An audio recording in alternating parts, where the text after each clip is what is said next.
Mga ka-confess, kumapit kayo ng mahigpit dahil ang kwentong ibabahagi ko sa inyo ngayon ay parang isang bagyong biglang nambulabog sa payapang dagat ng buhay. Alam nyo, yung pakiramdam na akala mo ay nakalimot ka na. Pero sa isang sulyap lang, tila gumuho ang lahat ng pader na itinayo mo sa loob ng maraming taon. Minsan, ang nakaraan ay hindi talaga natutulog. Naghihintay lang ito ng tamang pagkakataon para muli tayong subukan at guluhin ang ating mga prinsipyo. Kaya ihanda ang inyong mga puso at isipan dahil tatalakayin natin ang isang maselang desisyon sa pagitan ng tama at ng tinitibok ng puso. Handa na ba kayong harapin ang katotohanan sa likod ng muling pagkikita? Simulan na natin. Mga ka-confess, bago natin simulan ang wild at nakakapanabik na kwento ngayong araw, nais ko muna kayong imbitahan na mag-subscribe sa YouTube channel ng Tagalog Wild Confession. Dito, hatid namin ang maiinit, mabibigat, at makabuluhang mga kwentong siguradong tatama sa damdamin. Paalala lang po, ang lahat ng kwentong maririnig ninyo ay pawang katang-isip lamang at ginawa para magbigay aliw at aral. Anumang pagkakatulad sa tunay na tao o pangyayari ay hindi sinasadya. At ngayon, mga ka-confess, ihanda nyo na ang sarili ninyo dahil isa na namang nakakaintriga at kapanapanabik na Tagalog Wild Confession ang inyong mapapakinggan. Simulan na natin. Dear Ate J, itago mo na lamang ako sa pangalang Lian. 32 taong gulang na ako, may asawa at isang anak. Maayos naman ang buhay namin dito sa isang subdivision sa bandang Laguna. Ang asawa kong si Mark ay isang accountant, mabait, responsableng ama, at higit sa lahat, tapat sa akin. Pero kahit gaano pa kapayapa ang dagat, sadyang may mga alon na hindi mo mapipigilan. Nagsimula ang lahat isang mainit na hapon sa isang coffee shop sa Bonifacio Global City. May hihintayin sana akong kliyente para sa real estate business ko, pero dahil maaga ako, naupo muna ako sa dulo, malapit sa bintana. Habang hinihintay ko ang order kong iced latte, bumukas ang pinto at pumasok ang isang lalaki. Ate J, parang tumigil ang mundo ko. Ang pamilyar na tindig, ang paraan ng pag-aayos ng buhok, at ang mga matang dati ay naging mundo ko sa loob ng 5 taon. Si Ethan, ang lalaking pinakaminahal ko bago ko nakilala si Mark. Ang lalaking akala ko ay binaon ko na sa limot pagkatapos ng mapait naming hiwalayan 7 taon na ang nakararaan. Habang papalapit siya sa counter, hindi ako makagalaw. Gusto kong magtago, gusto kong tumakbo palabas. Pero parang may sariling isip ang katawan ko at nanatili lang akong nakatitig sa kanya. Nang lumingon siya para maghanap ng mauupuan, nagtama ang aming mga mata. Nakita ko ang gulat sa kanyang mukha, ang bahagyang pagbuka ng kanyang bibig na tila may gustong sabihin pero hindi agad makahanap ng salita. Lian! Mahina niyang sambit habang dahan-dahang lumalapit sa mesa ko. Ethan, ikaw pala. Pilit ang ngiting sagot ko, bagamat ang puso ko ay nagkakarera na sa kaba. Naupo siya sa harap ko, kahit hindi ko pa siya inaanyayahan. Doon nagsimula ang isang usapan na puno ng kumusta, pero may malalim na hugot sa bawat salita. Nalaman kong galing siya sa Singapore at kakabalik lang niya rito sa Pilipinas para asikasuhin ang kanilang family business. Sa bawat kwento niya, tila may mga alaala kaming dalawa na bumabalik. Naalala ko ang mga gabi sa Baguio, ang mga pangarap naming dalawa na nauwi sa wala dahil sa mga maling desisyon at pride. Habang nag-uusap kami, hindi ko maiwasang mapansin na wala siyang singsing. Samantalang ako, pilit kong itinatago ang kamay ko sa ilalim ng mesa, nahihiyang makita niya ang gintong singsing na nagpapatunay na pag-aari na ako ng iba. Kumusta na kayo ni Mark? Tanong niya bigla. Alam niya ang tungkol sa amin dahil may mga common friends kami. Pero iba pa rin pala kapag nanggaling sa kanya ang pangalan ng asawa ko. Ayos naman kami, Ethan. Masaya. Pagsisinungaling ko ng bahagya. Dahil sa totoo lang, ang saya na nararamdaman ko kay Mark ay stable. Pero ang nararamdaman ko ngayon habang kaharap si Ethan ay electric. Isang uri ng enerhiya na matagal ko nang hindi nararamdaman. Dumating ang mga kaibigan ni Ethan, sina Jojo at Mika, na dati rin naming kasamahan sa barkada. Nagulat din sila nang makita ako. "Oh, Lian, long time no see. Reunion na ba ito?" Biro ni Jojo na lalong nagpabigat sa atmosfera. Doon na pumasok ang iba pang mga karakter sa aming muling pagkikita. Si Mika, na dati ay may lihim na pagtingin kay Ethan, ay tila nanunuri ang tingin sa akin. "Balita ko, malaki na ang anak niyo ni Marka?" Sundot ni Mika habang sumisip-sip ng kape. "Sayang naman, kung hindi kayo naghiwalay ni Ethan noon, baka kayo ang may ganyang pamilya ngayon." Tumahimik ang paligid. Ang biro ni Mika ay parang kutsilyong humiwa sa katahimikan. Tumingin ako kay Ethan at nakita ko ang lungkot sa kanyang mga mata. Sa sandaling iyon, Ate J, naramdaman ko ang isang bagay na hindi ko dapat maramdaman. Panghihinayang. Nagpalitan kami ng numero bago magkahiwalay ng hapong iyon. Sabi ko sa sarili ko, para lang ito sa networking o closure. Pero alam ng konsensya ko na may iba pang dahilan. Nang makauwi ako sa bahay, sinalubong ako ni Mark ng isang halik sa noo at ang anak naming si Chloe na tuwang-tuwa sa bago niyang laruan. "Late ka yata, Hon? Maraming kliyente?" Tanong ni Mark habang naghahanda ng hapunan. "Ah, oo. Medyo mahaba ang naging usapan namin sa BGC." Sagot ko habang hindi makatingin ng diretso sa kanya. Kinagabihan, habang tulog na ang mag-ama ko, nakatanggap ako ng text mula sa isang unknown number pero alam ko kung kanino galing. Hindi ako nakatulog. Ang dami pa nating hindi na pag-usapan. Pwede ba tayong magkita bukas? Sa dati nating tambayan sa Antipolo. Kahit sandali lang, Lian. Please. Ate J, alam kong mali. Alam kong may asawa ako. Pero ang mga kamay ko, tila may sariling buhay habang nagtitipa ng sagot. Sige, 10:00 ng umaga. Doon nagsimula ang unti-unting pagguho ng lahat ng pinaghirapan ko. Sa bawat pagkikita namin ni Ethan sa mga random na lugar, sa Antipolo, sa Tagaytay, sa mga tago-tagong restaurant sa Quezon City, ay unti-unting nabubuhay ang apoy na akala ko ay matagal nang namatay. Isang gabi, habang nasa isang overlooking spot kami sa Binangonan, bigla niya akong hinawakan sa kamay. "Lian, hindi ko kailanman nakalimutan ang nararamdaman ko para sa iyo. Pinilit kong maging masaya sa iba, pero ikaw pa rin ang hinahanap-hanap ko. Ethan, may pamilya na ako. Hindi na tayo tulad ng dati." Pigil ko sa kanya, pero hindi ko binawi ang kamay ko. Alam ko, pero hindi ko rin mapigilan ang sarili ko. "Isang beses lang, Lian. Bigyan mo lang ako ng pagkakataong patunayan na mali ang naging desisyon nating maghiwalay noon." Hindi ko na malayan, Ate J, na unti-unti na pala akong nahuhulog sa patibong ng nakaraan. Kasama sa mga pagkikita naming ito ay ang mga kasabwat at saksi. Ang pinsan ni Ethan na si Rico, na siyang nagpapahiram sa amin ng sasakyan para hindi kami mahalata. At ang matalik kong kaibigan na si Sarah, na siyang pinagsasabihan ko ng lahat. "Lian, baliw ka na ba?" Sabi ni Sarah nang mag-coffee kami isang umaga. "May Mark ka na. May Chloe ka na. Ano bang hinahanap mo kay Ethan?" Hindi ko alam, Sarah. Pero kapag kasama ko siya, nararamdaman kong buhay na buhay ako. Kay Mark, komportable ako. Pero kay Ethan, pakiramdam ko ay bumabalik ako sa pagiging bata, yung walang takot, yung punong-puno ng passion. Passion? Lian, yang passion na yan ang sisira sa pamilya mo. Itigil mo na yan bago pa malaman ni Mark. Babala ni Sarah. Pero imbes na makinig, lalo pa akong naging mapangahas. Isang hapon, habang si Mark ay nasa out-of-town seminar sa Cebu, niyaya ako ni Ethan na pumunta sa isang private resort sa Batangas. Sabi niya, "Mag-uusap lang kami." Sabi ko sa sarili ko, huling pagkakataon na ito para makapagpaalam ng maayos.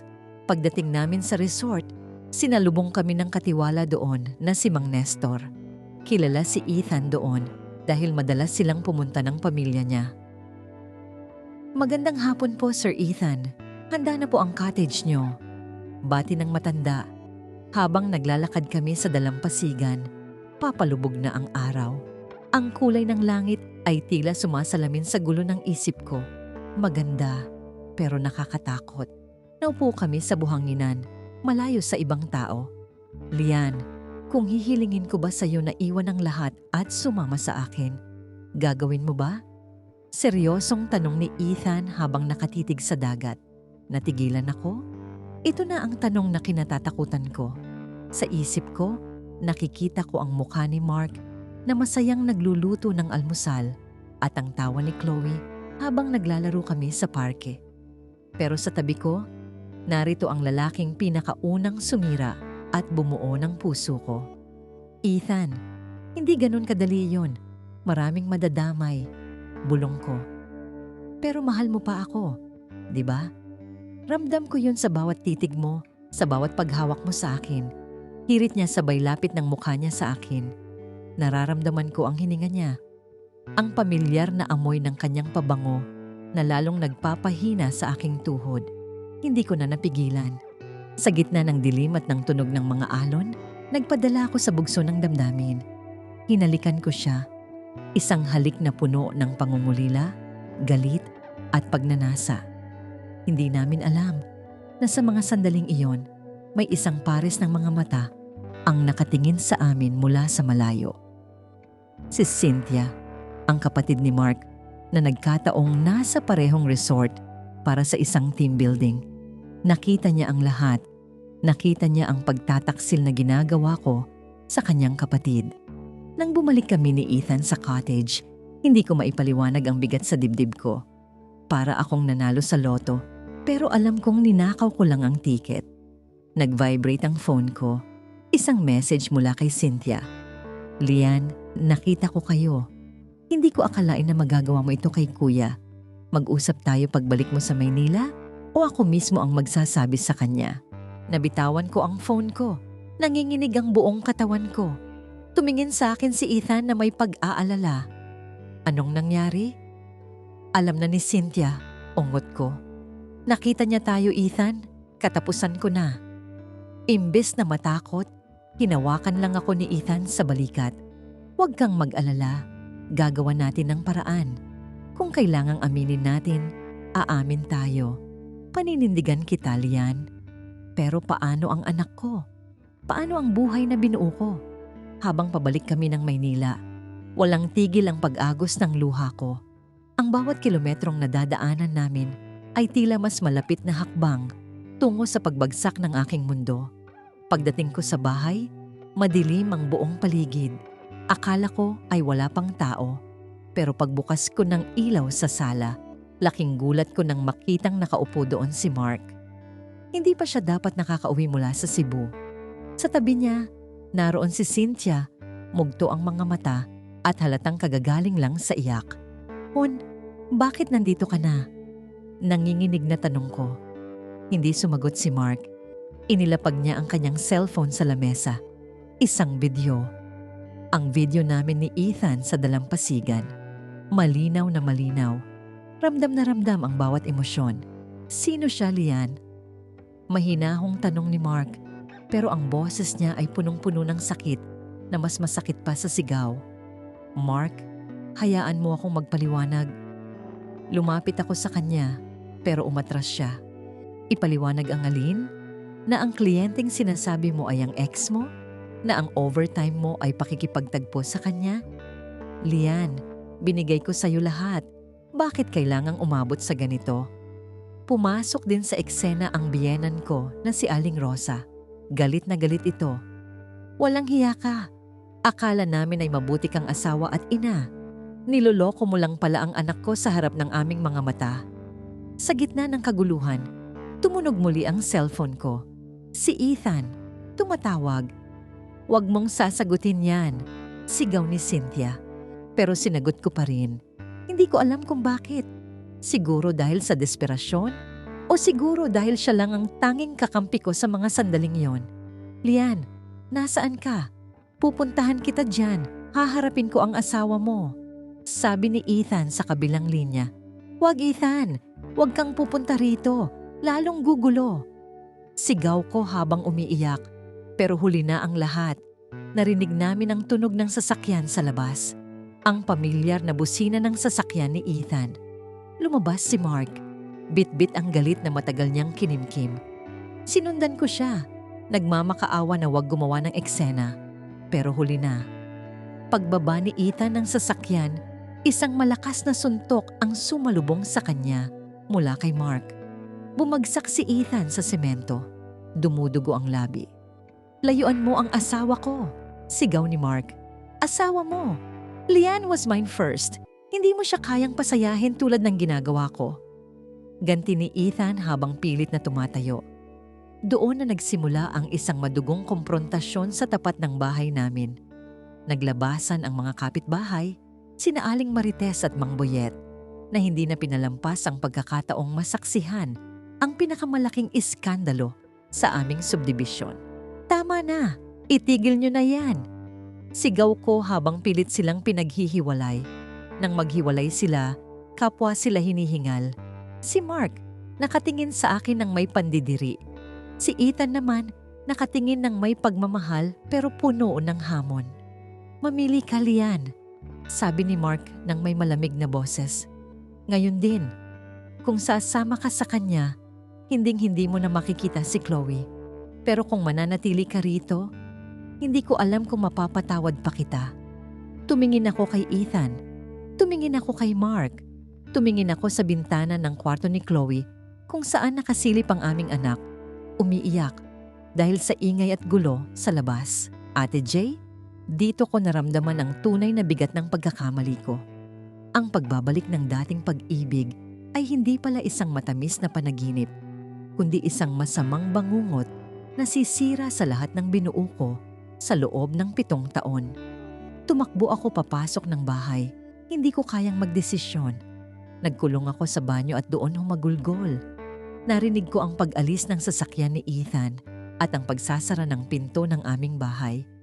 Ang katahimikan pagkatapos ng gulo ay mas nakakabingi kaysa sa mga sigawan kanina. Lumipas ang ilang araw. Hindi ako kinakausap ni Mark. Natutulog siya sa kabilang kwarto. Si Chloe naman ay laging nagtatanong kung bakit malungkot si Daddy at bakit ako laging umiiyak. Sinubukan kong ayusin ang lahat. Nagluto ako ng paborito niyang ulam. Sinubukan kong maglambing. Pero tila naging yelo na ang puso ni Mark. Isang gabi, habang nag-ayos ako ng gamit, may nakita akong sulat sa bag ko. Galing kay Ethan. Iniwan niya siguro ito noong huling pagkikita namin. "Lian, alam kong mahirap, pero nandito lang ako, naghihintay. May tiket ako papuntang Singapore sa susunod na linggo. Isama mo si Chloe o sumama ka ng mag-isa. Magsimula tayo muli doon. Walang manghuhusga, walang makakakilala sa atin. I'll wait for you at the airport, Terminal 3, 8:00 ng gabi." Nalito muli ako. Gusto kong takasan ang lahat ng sakit at kahihiyan dito. Pero kaya ko bang iwan si Mark?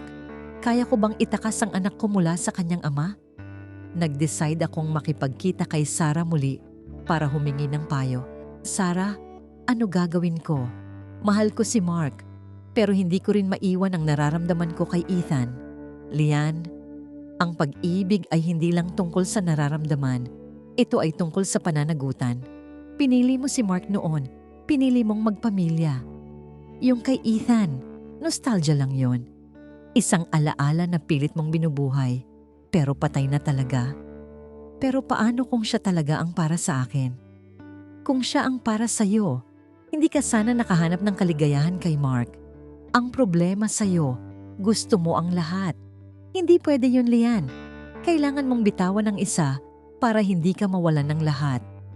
Habang naglalakad ako pa uwi, nakita ko si Mark na naglalakad din sa parke kasama si Chloe. Nakita ko kung paano siya ngumiti sa anak namin, kahit bakas pa rin ang lungkot sa kanyang mga mata. Sa sandaling iyon, naramdaman ko ang matinding pagsisisi. Pag-uwi ko, nahanap ko si Mark sa veranda. "Mark, gusto ko sanang mag-usap tayo ng maayos." Tumingin siya sa akin. "Wala na tayong dapat pag-usapan, Lian. Nakapag-decide na ako." Mag-file tayo ng annulment. Ayoko nang mabuhay sa kasinungalingan. Parang gumuho ang langit sa akin. Annulment? Mark, parang awa mo na para kay Chloe. Para kay Chloe? Lian, ikaw ang hindi nag-isip para kay Chloe nang pumunta ka sa resort na iyon kasama ang lalaking yun. Hindi ko na kaya, Lian. Gabi-gabi, kapag nakikita kita, naaalala ko ang video na yun.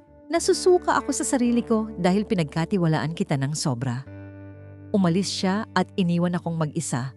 Dumating ang araw ng flight ni Ethan.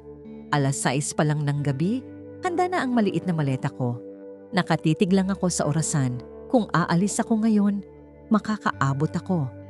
Kung mananatili ako rito, haharapin ko ang isang buhay na puno ng galit at posibleng pag-iisa. Kinuha ko ang susi ng kotse ko. Tiningnan ko si Chloe na mahimbing na natutulog.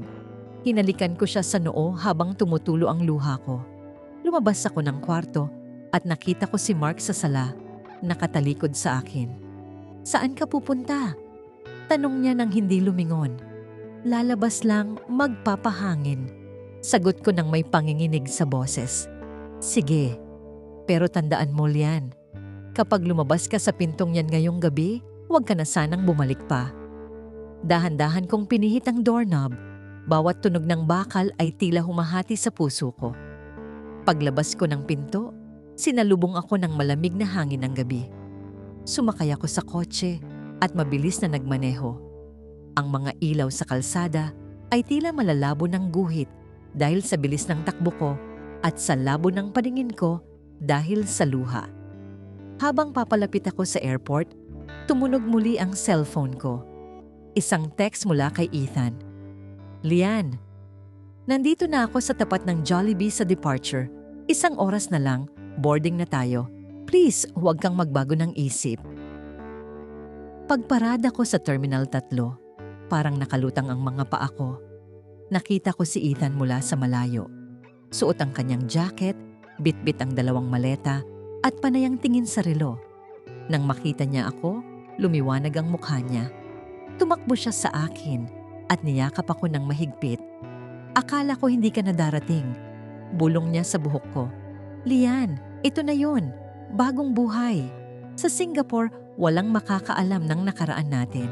Tumingin ako sa paligid. Maraming pamilyang nagpapaalam. May mga umiiyak dahil magkakalayo. Pero ako, aalis ako para takasan ng pamilyang sinira ko. Hahakbang na sana kami papasok sa loob nang biglang mag-vibrate ang phone ko. Isang video call mula kay Chloe. Hindi ko dapat sasagutin, pero hindi ko natiis. Pag-swipe ko, nakita ko ang mugtong mukha ng anak ko. "Mommy, nasaan ka? Bakit wala ka sa tabi ko?" Sabi ni Daddy aalis ka na daw at hindi ka na babalik. "Mommy, please, huwag kang aalis. Takot ako sa dilim." Sa likod ni Chloe nakita ko si Mark. Hindi siya nagsasalita, nakatingin lang siya sa kamera. At doon ko nakita ang luhang pumapatak mula sa kanyang mga mata. Ang lalaking matatag na hindi ko kailanman nakitang umiyak, ngayon ay durog na durog sa harap ko. "Lian, tara na. Mahaba ang pila sa immigration." Yaya ni Ethan habang hinahatak ang kamay ko. Tiningnan ko ang kamay ni Ethan. Pagkatapos ay tiningnan ko ang screen ng phone ko. Doon ko napagtanto ang isang malupit na katotohanan. Ang passion na sinasabi ko kay Ethan ay isang panandaliang apoy lang na nagniningas dahil sa bawal. Pero ang pag-ibig ni Mark ay ang pundasyon na nagbibigay sa akin ng tahanan. "Hindi ko kaya, Ethan," sabi ko habang binabawi ang kamay ko. "Ano? Lian? Nandito na tayo. Iniwan ko ang lahat para sa'yo." Galit na sigaw ni Ethan. "Iniwan mo ang lahat dahil wala ka namang pamilyang masisira, Ethan. Pero ako, sinisira ko ang buhay ng isang batang walang kasalanan. Sinisira ko ang lalaking walang ibang ginawa kundi mahalin ako ng tapat. Pero hindi mo siya mahal. Ako ang mahal mo. Siguro nga mahal kita, Ethan.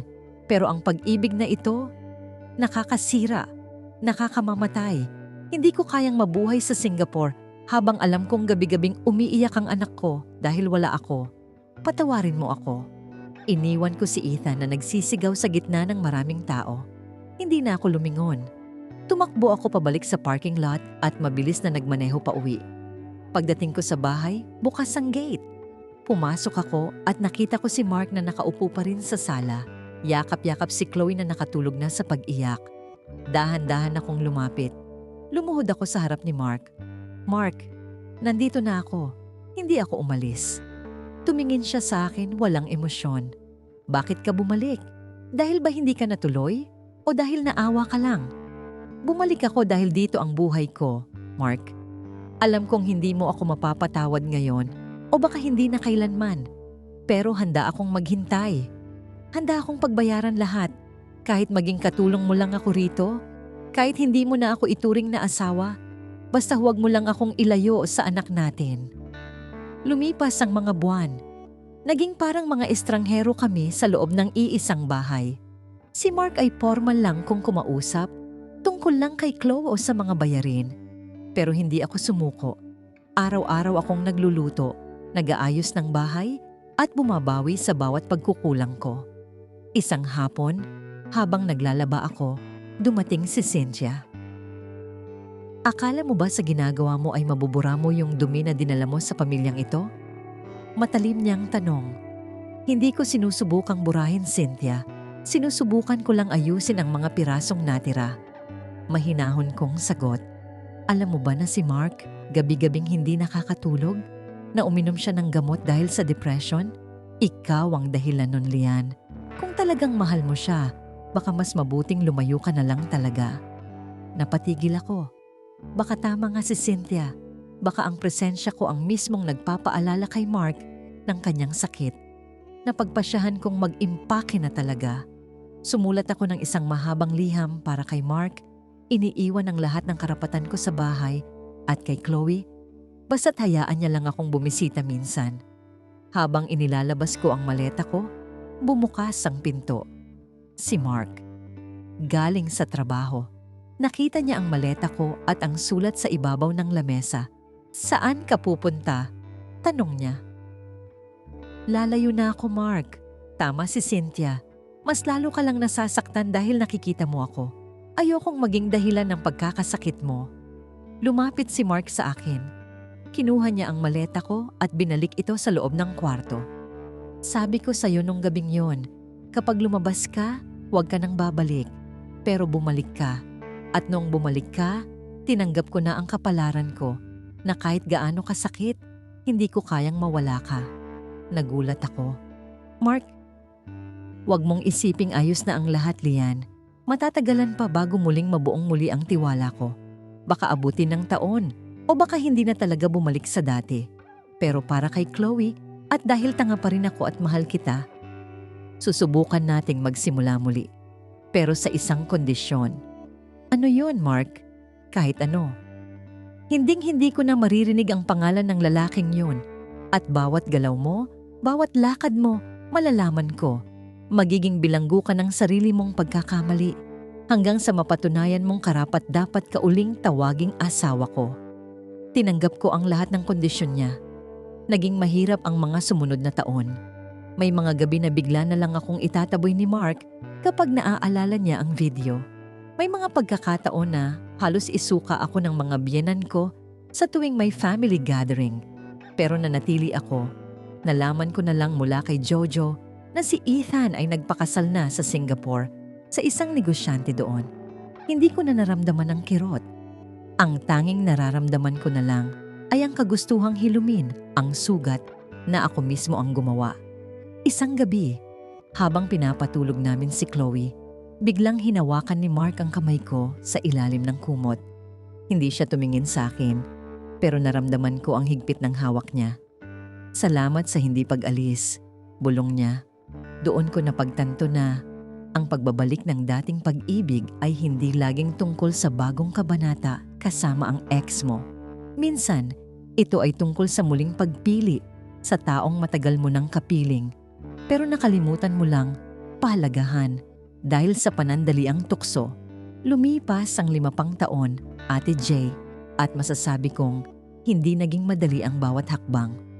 Ang aming tahanan na dati ay puno ng tensyon at nakabibinging katahimikan ay unti-unti ring binalot ng init at tunay na tawanan. Hindi man naibalik ang dating perpektong tiwala. Pinalitan naman ito ng isang uri ng pagmamahal na mas matatag dahil dumaan sa apoy ng pagsubok. Isang hapon, habang nag-aayos ako ng mga gamit sa attic, nakita ko ang isang lumang litrato namin ni Ethan na nakasingit sa isang libro. Noong una, marahil ay manginginig ang kamay ko o makakaramdam ako ng panghihinayang. Pero sa pagkakataong yon, tiningnan ko lang ito nang may pagtanggap. Ngumiti ako ng bahagya, hindi dahil gusto ko siyang balikan, kundi dahil napagtanto ko na ang nakaraan ay sadyang bahagi lang ng ating pagkatao para ituro sa atin kung sino ang dapat nating pahalagahan sa kasalukuyan. Sinunog ko ang litratong yun sa likod ng bahay. Kasabay ng pag-abo nito ang tuluyang paglaya ko sa multo ng paano kung bumaba ako at nakita ko si Mark na tinuturuan si Chloe sa kanyang takdang aralin. Lumingon sa akin si Mark at sa unang pagkakataon sa loob ng maraming taon, nakita ko sa kanyang mga mata ang buong pagtanggap. Wala na ang pait, wala na ang panunumbat. "Lian, halika rito. Tulungan mo kami sa math ni Chloe." Aya niya sa akin habang tinatapik ang upuan sa tabi niya. Umupo ako sa tabi niya, isinandal ang ulo ko sa kanyang balikat at naramdaman ang kapayapaan na matagal kong ipinagkait sa aking sarili.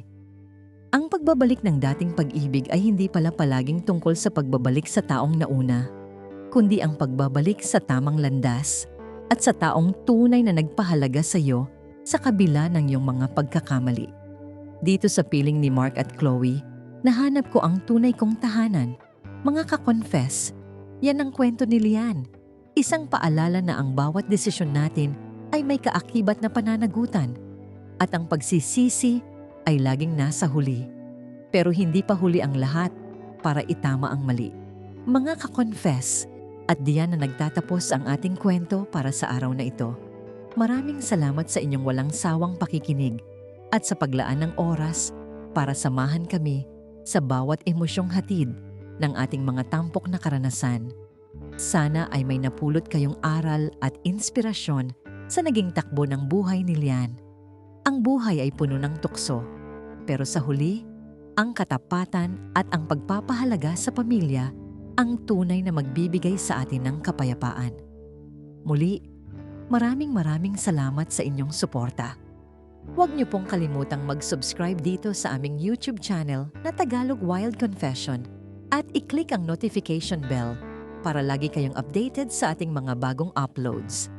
I-follow niyo na rin po ang aming Facebook page na Tagalog Wild Confession para sa mas marami pang updates at pakikipag-ugnayan sa ating komunidad. Hanggang sa susunod nating kwento, mga ka-confess, manatiling tapat, manatiling matatag, at laging piliin ang magmahal ng tama. Ito ang inyong lingkod, si Ate J, nag-iiwan ng paalalang, ang nakaraan ay leksyon, pero ang kasalukuyan ang iyong destinasyon. Hanggang sa muli.